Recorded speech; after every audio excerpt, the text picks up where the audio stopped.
So, hi Tristan. Hello, Mark. Hi everyone. Welcome to the very first episode of the MH900 No Strings Attached podcast. It's going to get spicy. We're going to welcome free speech and almost a no holds barred approach to our conversations about bowling. The plan is to put out a podcast or a recording every single week, basically covering the previous period of time, 3 or 4 weeks on particular topics. Everything will become clearer as we go through. But we're going to begin today by having a nice conversation between ourselves. In the future, we're going to invite on some guests, some well-renowned, hopefully well-renowned bowlers, people who we welcome, and we presume and we hope will add a certain Je ne sais quoi. Dimension to the conversation. Yeah. Who are more than happy to express opinion and encourage conversation around our brilliant sport that we all love. So As long as we're not the first bowling podcast to get cancelled. well, maybe that would be okay.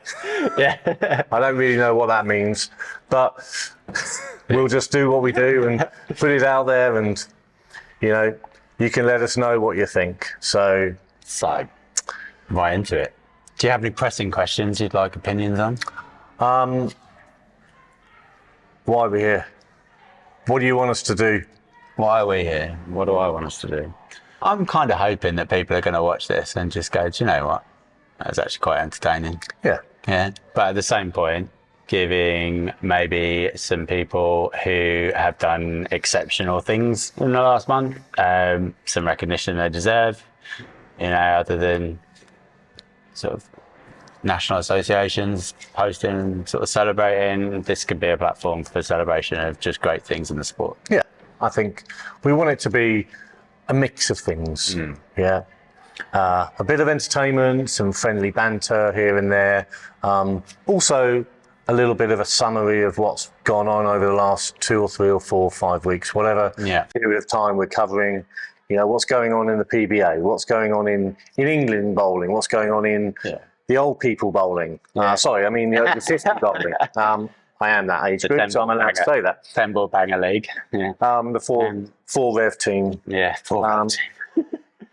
Some of the people that we coach, maybe highlighting some things, bits and pieces. I think there's probably the best thing for us to do is just to get in on it. And I think the first thing we should talk about is Olivia Rogers. Oh yeah, perhaps we should. I have a little bit of a biased position here. Yeah. But so let's talk about. So Olivia was in, or was it? They went to Chicago. Chicago in the lovely country of America. Her and her sister. They went to the PBA National League Championships. So they had various divisions. There were about 7 different divisions, I think. So you had the Open Classic Scratch, which was, as it may sound, just open to anybody, but it was purely scratch. They had a Women's Classic Scratch division, a Men's Handicap, a Women's Handicap, a Senior Classic Scratch event. Then they had the Boys Junior Handicap and the Girls Junior Handicap. And then also the PBA Exempt section. So if you were a PBA pro, you had to play in that event rather than perhaps the open scratch. So the format was very simple. Turn up, bowl 6 games. That's it. Wherever you finish, you finish. And 2 of the girls I coach, Emily and Olivia Rogers, made the trip out there. Not their first trip to America either over the last few years, so they're getting a little bit of experience. And very happy to say, Emily played in the women's handicap section, and I feel did really well. she feels slightly different about it, or did at the time. There's always more pins on the She side. finished in the top third. She finished about 32nd out of about 111 players and bowled a few pins above her entering average. So I feel like she did a really good account of herself. Olivia did a little bit better. She played in the girls' handicap division, and she managed to finish first. Nice. Good And- job, coach. It's all her. So I've just brought up a bit more information about it. So it's the 2025 PBA LBC National Championships that were held at Bolero in Mount Prospect in the Greater Chicago area. Yes. So that concluded after 7 weekends of competition. The event featured singles, doubles, team competitions, drawing bowlers of all skill levels from across the country and Yorkshire. Yeah. Right. So later on this year in autumn, champions from all 8 divisions will gather for the 2025 PBA LBC National Championships Clash Finals, where they'll compete for the coveted Duke Trophy. Details on the 2025 PBA LBC National Championship Clash will be announced soon. Go to pba.com for more information.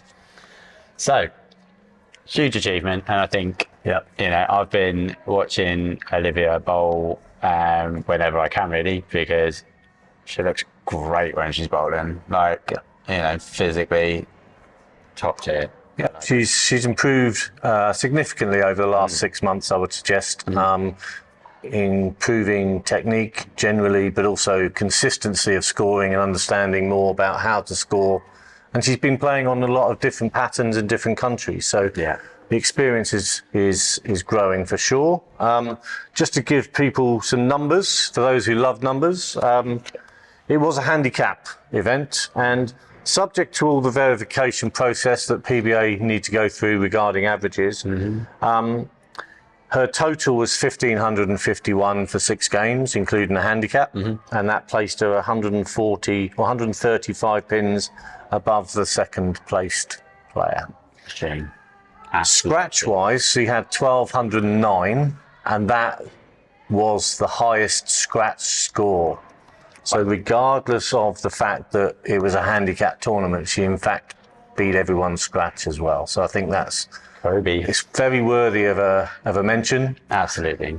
Her first 3 games, incidentally, were a series of 699, which is her highest series to date. So a nice little personal best along the way with that as well. So I don't know about you guys, right? But personal bests always feel better at tournaments, right? of course, yeah, I You agree. got the pressure and everything else. Yeah, and Right. generally you're moving lanes as well, and things like that. So So there you go. Congratulations, very good. Olivia. She gets a chance. She's won £2,500 of smart scholarship money, and now she apparently has a chance to win 60,000.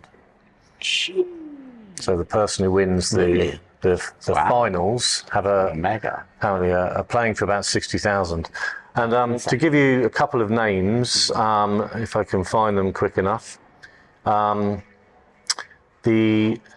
is it? There's a lot of names, a lot of players to scroll through. Very, very popular. The senior division for the men, the winner was somebody called Chris Barnes. I don't know him. No, No. I don't know. Nah. Rings a bell. Sounds familiar. So he didn't have any handicap. Yeah. But no, it was the senior classic scratch. So Chris Barnes won that. I believe the PBA exempt player winner, unless that changed, was somebody called Andrew Anderson. So she's going to be up against a couple of pretty special players, I would suggest. So that's going to be an experience in itself. I'm sure it was Andrew Anderson that won. I'm not being funny, but that just sounds like great fun. Have the Yeah. best time, Olivia. Andrew Anderson. So, yeah. So I think it's 8 players in the final. I don't know the format, but let's wish her luck in September time. Absolutely. And so, moving on. I think we witnessed something in the PWBA over the last week, which felt like organisers had finally got it right. Yeah, I think it could be. Yeah, I'd agree. I think it was brilliant. Yeah, I mean, I'm getting goosebumps just thinking about it, to be perfectly honest. Yeah. But PWBA Anniversary Open, absolutely massive occasion. I think everybody's been talking about it. Literally so many videos, so many photos flooding, and we will put one of those photos from Verity's Facebook page here. Ultimately, PWBA got a stadium, put 4 lanes in the middle of it, and sat 6,559 spectators in the, I'm going to butcher this name, I think it's the Reich Arena. But Yeah, feel free to correct me in the comments if you can. that's as good as I might get it. Yeah, so that stadium actually holds up to 10,200 fans, and its standard configuration is for basketball and hockey and other indoor football events. So 65% of the seats filled, which is pretty spectacular, if I'm completely honest. And considering that, you know, most of the seats are going to be behind, well, some of the seats are going to be behind the ball returns, or the machines at the back. That's not bad, is it? I think it was pretty good, wasn't it? You know, they were absolutely aiming for a big crowd. It definitely seemed like a perfect fit for the sport. And let's talk about some of the people that were actually representing in that particular event. So, For sure. England's own Verity. Yeah. I believe she qualified in 4th place. Yes. Yeah. I think she was. I've got that wrong. No, she was third. She was third. She was third. She qualified as third. Yeah. She was third seed. And believe it was Josie Barnes in second. Second, yeah. Kayla Smith in first place. Yeah, and then Nora Johansson in 5th. Yeah. So, as much as we love Verity, love you. Right.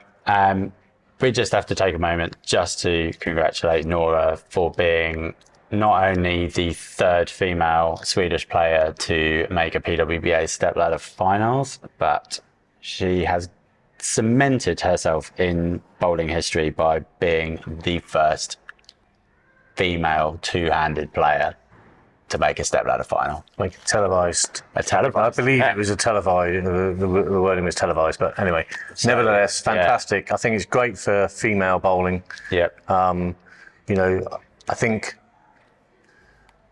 you know, rev rate power in the female game has been slow to arrive. Generally speaking, clearly there's plenty of individuals over the last, period of time that are powerful players in the female Daria, for example. game. Yeah. Absolutely, there's plenty. We could name a few, but as a general trend, I think for whatever reason, and that's a discussion for another time probably, but absolutely, the female game, I think, needs a few new stars, somebody who's going to lead the way in terms of, rev rate. And with Nora being two-handed is, very hot topic, very trendy topic to discuss amongst bowlers and positives of it. Now, personally, I'm all for it. Yeah. Indeed. Now, despite Nora losing her match against Rocchio, yeah.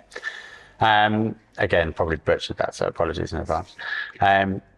So, Nora pretty much, other than 3 splits, was perfect. Well, she is. Her first two shots were as good as you're probably going to get. As good as you're going to get. First shots out the bag, first time on TV in that environment.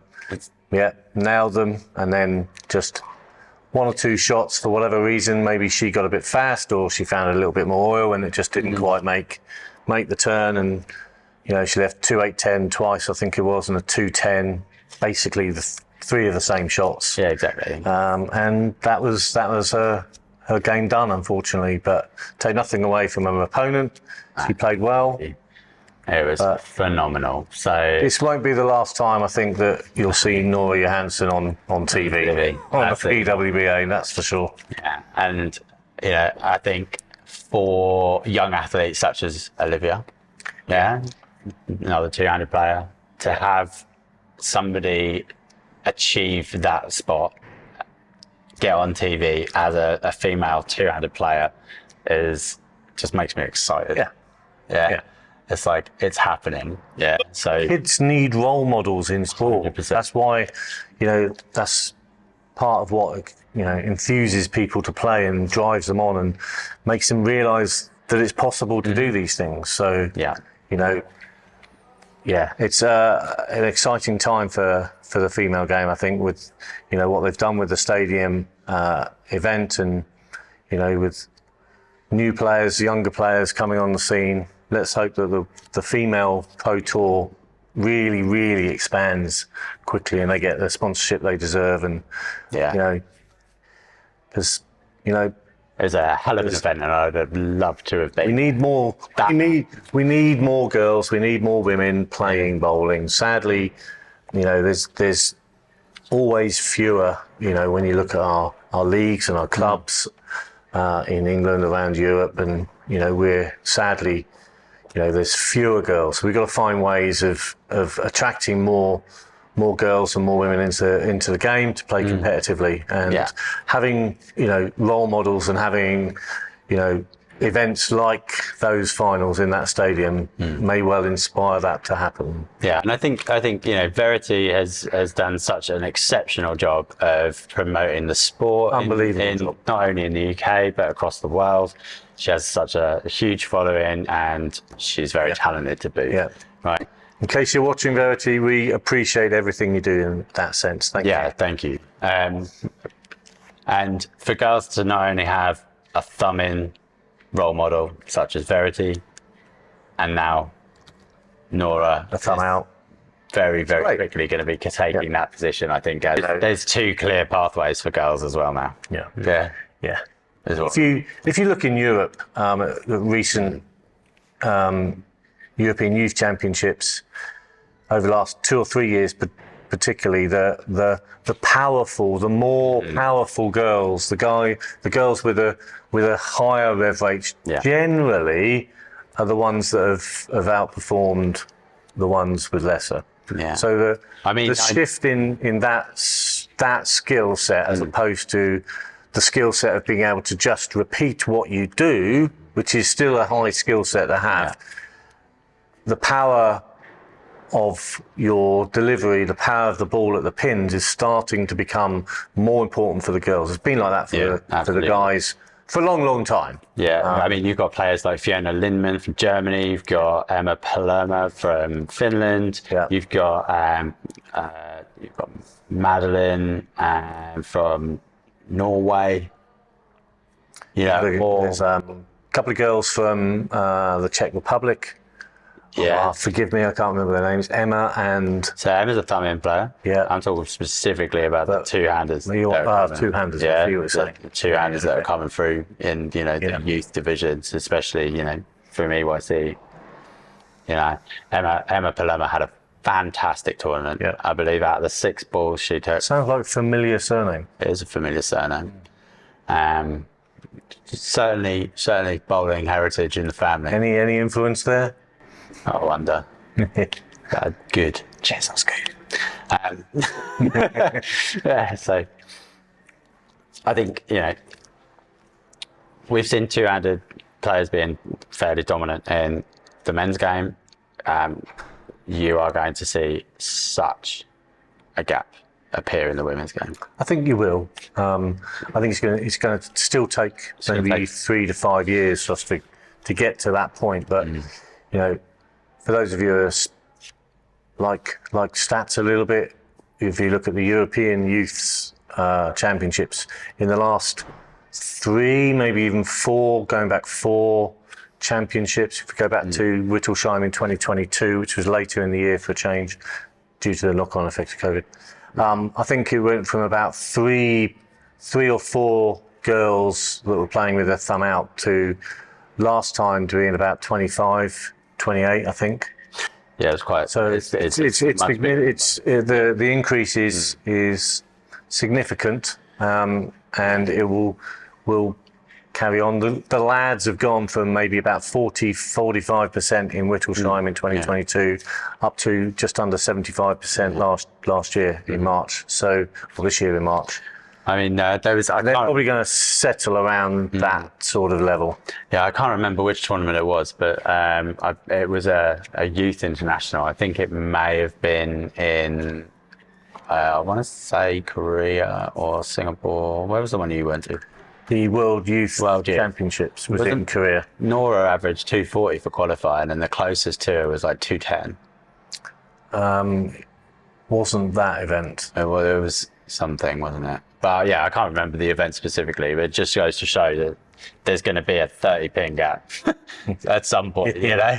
Yeah. Like for most events. That has to be. Just because, you know, it's simple physics. The power and the rev rate that Nora produces is just top.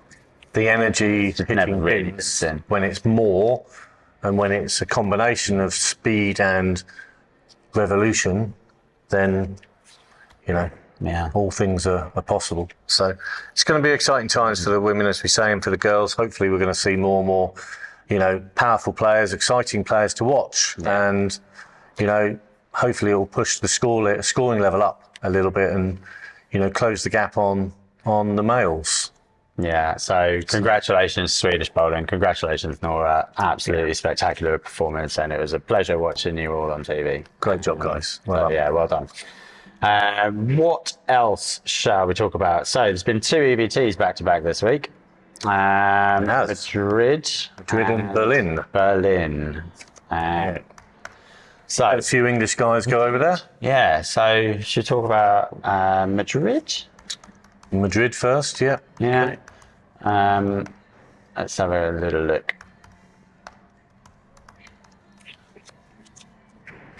Don't think we had. Well, we didn't get the winner, so. Didn't. But we had multiple people making the cut. Yeah. So, Ben Robinson, runner-up, as didn't win. Second place finish. You know, it was a significant performance. Yet again, from a very talented young man. And I believe he called it one of the most unexpected results he's had so far. Did he really? Yeah. So unexpected that he didn't win.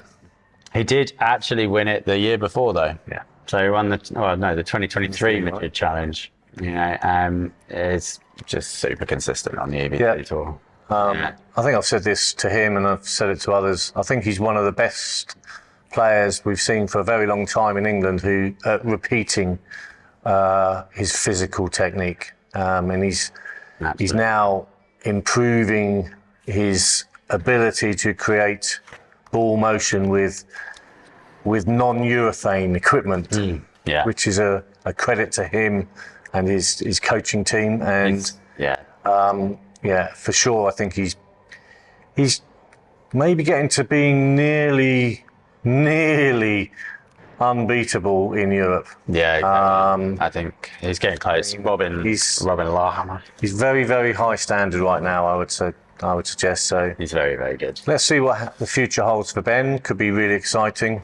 Yeah. There's a certain tour over in America that maybe will attract him at some point. Yeah. I know he's been bowled World Series last year. Yep. Lost 3-2. Very well in one. Yeah. Crazy. Just the opportunity to bowl against Belmar would be quite fun. And Ben got a stat. Ben actually stands. And he messed it up. He messed it up. He didn't win it. Yeah. The hell, Ben. So yeah, he's obviously, you know, really good. Yeah. Done, you know, that he's carried that momentum into Berlin last weekend. Yeah. Finished 5th to 8th position. Yeah. You know, so again, it's very creditable, very, very, very, very good. What about the other UK players that were in Madrid? We had Dan Harding, Callum Peach, Ben Marston. Ben Marston went out there for a few games, didn't he? Yeah. Phil Manning went. Phil Manning, indeed. Youth. He's certainly older than that. Mm-hmm. But a few English guys ventured out there spending their money, which is great to see. Mm-hmm. I believe Peachy made the cut. Dan missed out by a few pins. And then made it on the Desperado, didn't he? Did he? I know somebody made it on the Desperado. I think Dan made it on the Desperado. Dan made it on the Desperado. Yeah. So, but yeah, it was great. You know, that event was streamed on YouTube. It was difficult to kind of figure out because as far as I could see, I couldn't find anything on Lane Talk to provide scores and stats. So it was really just watching a few pairs of lanes roll the ball. So you kind of saw a couple of people as it was.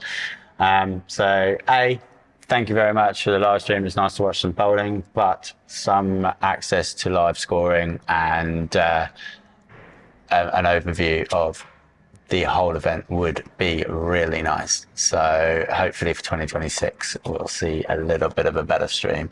Again, you know, Lucky Larson and you know, Swedish bowling have really set the standard for streams. So Spain, if you want to have a little look, go and check out those. Try and do a little bit better. Yes. That'd be lovely. So, what do we reckon's next for Ben?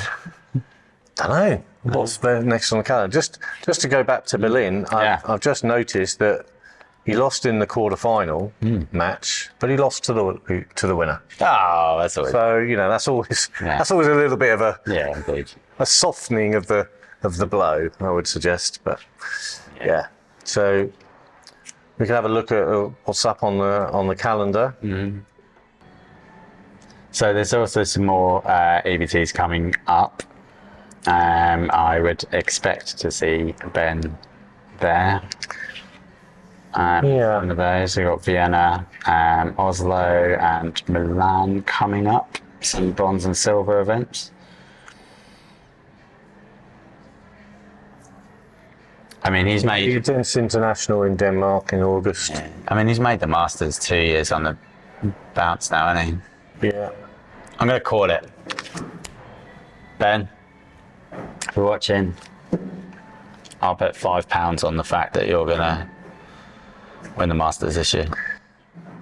It's a big call, but who knows? Why not? He's made the Masters for the last 2 years and he's done pretty well. Last Masters, not so much, but this one. So after stop 2 of 9, so these rankings are way behind. Okay, well that's not worth looking at. Come on, EBT, sort out the website. Yeah. So and then everybody went to Berlin. I did. Joined. So we had Ben, PG.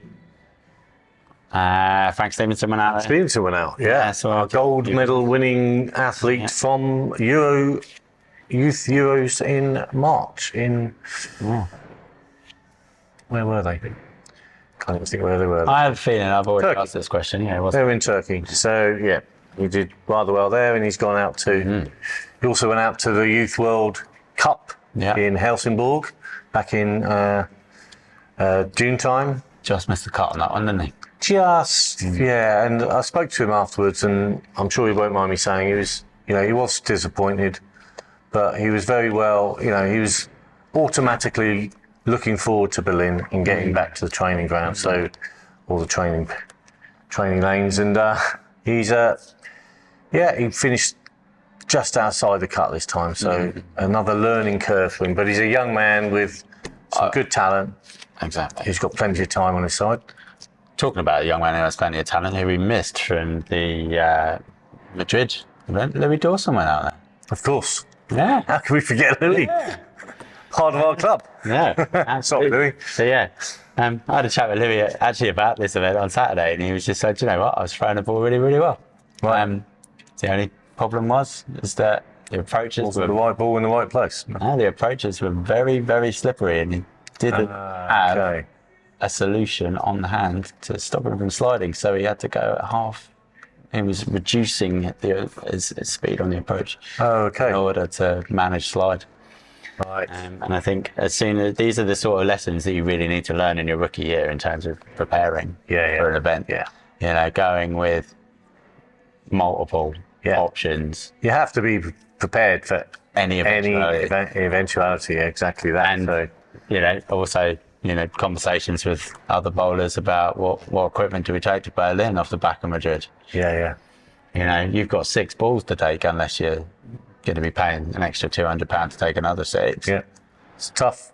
You know, you've just got to hope that you match up, you know, with everything. And did we even talk about how heat factors into somewhere like Madrid, where it's like 40 degrees outside? Well, you know, this is the beauty of our game. You encounter so many different environments and different conditions, you know, of temperatures, of humidities, of lane surfaces, of oils, of patterns, of players, of everything. Yes. You know, the traveling, getting used to, you know, you're living in a different hotel and, you know, it's a new pillow and, you know, all of these things. There's so many different things that will affect what or how you're likely to perform. And you have to learn these things. You have to go, and it can be a very costly process to get somewhere near to, you feel quite comfortable and you feel more confident to go and play. So just turning up and executing your performance is just one small part of these experiences. So I'm sure Louis and some of the other guys will continue to learn, and hopefully they will learn. They are part of the, you know, the future of English bowling. So 100%. I hope they stick at it and keep going and just take it as a learning experience. Yeah, because 100%. Use your rookie year just to learn. have to do that. And, you know, don't have too many expectations. Very, very few people go and win straight away. It takes time. So, yeah, just keep going, guys. Respect And girls, whoever goes out there. Yeah. Nice to see a few of the young youths go out there a little bit more. We're actually losing quite a few youth players from the European circuit, There we are. thanks to collegiate. We've got Charlie Upton getting ready to leave. Jess Sillis is off to Texas. Yeah. And Where's Charlie going? I forget. Can't remember when Charlie was going. I'll have a quick look. No, not Vanderbilt, is it? So Yeah. Jesse's going to Texas. Quick look, just have a quick look on Facebook. Who am I looking for? Charlie, where's Charlie? Charlie. I know. Sorry, Charlie. Should remember these things. Really. Yeah, he announced it a little while ago. Avon Rhodes is off to McKendree. Off to McKendree. Yeah. It's a very, very nice bowling school. And obviously, you know, you have to say, feel absolutely devastated for Jess after signing with Weber, and then Weber pulling the female bowling program from their setup, which is just a massive shame, really. But somebody of Jess's, you know, with Jess's results, in terms of the caliber of her bowling, she got snapped up quite quickly by someone else, so she's going to Texas. Charlie, you are going to a US university. We have no idea where. Mark is frantically typing, and I'm waffling to try and buy Mark more time. It is not working. Well, who knows? I don't know. We're at EYC now, so you can flick it up. A load of. Anyway, congratulations, guys. Have fun. Yeah, wish you all the best, mate. I call him Lefty Lad. Lefty Lad. He is a lefty. He is indeed. And apparently he's a lad. So, hard worker. He is. Yeah. You know, I wish him all the best. I wish Jess all the best, and I wish Avon all the best. But I can't find where he's going. Yeah. But I'm sure we'll find out when he's there. So here you go. Let's wait for all the good news and high scoring. And no, I'm signed. Oh, signed. There he is. Brilliant. Newman's. Where are they? Newman's men's bowling. They are in. John Moore, please. Wichita, Kansas. Wichita, Kansas. Okay. Yeah, Newman. Nice. Rings a bell now. I remember now. That. Lefty lad can follow the elephant road. So, Wichita, Kansas. Amazing. Anything else that we need to talk about this week? You got anything? What have we got coming up? We had an ESBT at the weekend. Oh, we did. In sunny Acox Green. Only 2 squads for that, wasn't it? There was only 2 squads, and there was only 1 winner on the men's side and 1 winner on the women's side. So I had this a minute ago. Pretty sure there's always one winner. Now, I believe it was a 78D event. Yes, so for those who aren't necessarily aware of what that means, it was you could only use urethane bowling balls that have been made at 78D hardness, according to their testing at original testing. Which means that a ball like the Purple Hammer is not allowed to be used. No, not at all. Pitch Black's out. Yeah. Purple Hammer's out. So Even the Pink Widows. So I believe Paul Moore won. Yeah, Paul Moore with 1728 for 8. 1728. Yeah. Pretty good. For the ladies, it was a Faye Elkington Dicker. Well done, Faye. With 1685. Yeah. A little bit of a gap, I believe, between her and second place. I'm just going to crack the result. Interesting. Well done. There we go. So, Paul Moore averaging 216 for the whole event. Yeah. Finished really, really strong. Games 6, 7, and 8 was 236, 259, 245. Very good. Very good. Somebody obviously liked the burn. Who was second place? Because funnily enough, up until that point, Paul had only had 1-200 in the first 5 games. Oh, wow. So somebody loved the burn. Yeah, oh my days, 130 pins clear. That's a big win, Faye. Against Nicola Day. She averaged 200, just over 210. The next player, 194-ish. So that's a Scoring pace. Impressive. Yeah. Scoring pace for the top 10 seemed to be around the 190 mark, to be fair. Yeah. Top 5, top. Absolutely. And can we just actually say a name that we have also mentioned already today? Olivia Rogers with a 12th place finish. 12th in the adult women. Yeah. That's pretty okay. Averaging 180, just under 180. Okay. 181, 188, 193, 172, 189, 170, 181, and 165. Pretty consistent. That's really consistent, really yeah. day. I like that a lot. Yeah, people bouncing all over the place. Yeah. So, looks like she didn't get flustered at any point. 30.3 millilitres of oil. Yeah. On Aycock Green's AMF lanes. So think of that as you will. I've given. And there we go. I bet that was a hard day. Not a high score. How many men were over? Let's have a little look at the top 3 from the men. So we have Paul Moore. Eight men were over par. So all 3 of those players can repeat like the best of them. Yeah, I mean, they know what they're doing, don't they? Yeah. Hadley 4th, Yeah. he can repeat rather well. Brandon, again. Pete, Stevenson, Tom Langley. Maybe not a name everyone would suspect to go up there, but improving player, I would say. Thomas Copeland, young man in his early 20s who's not quite reached the heights of winning these things yet, but seems to be around the sort of the top 10, top 15 in most events. Possibly an underrated player. I mean, Tom Langley, absolute monster game 7, 275. Wow.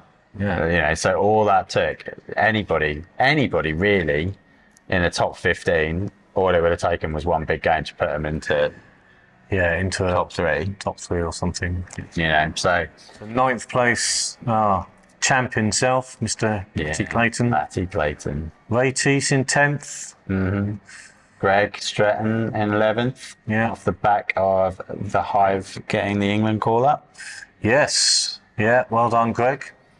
Absolutely phenomenal. See, adult Triple Crown player now. So 36 men entered and 18 women. 18 women. So 55 players for an ESBT. Not the biggest entry. So what's going on, people? Why? Have you the ESBT lost its luster? Is there a particular reason why? Or was it the fact that perhaps they couldn't have that many squads. Only 2 squads available. So, you know, it's a centre Maybe. that has a new ownership team. So Yeah. Quite a lot of we want to hope that, big mill. you know, it remains a bowling centre for competitions and sports centre. Yeah. I predict we'll see some changes. You know, it's owned by a company that are in the business of bowling for making money. You know, paramount. That's their number one aim. But there's no reason you can't support the sport at the same time. So let's hope there's a way forward that pleases everybody. Yeah, I mean, just looking back at the previous ESBT, which had a full availability squads, 47 men enter and 17 women. Still, yeah, only not that many more. Maybe. Mr. Chatfield, Mr. Sport Bowling UK, this is your invite. Come on, what should we do? Let us know in the comments if you're going to turn up. That'd be nice. We'd love to have you. Thanks, Lee. We know you like to have an opinion. And we do love your opinion. We know you like an opinion.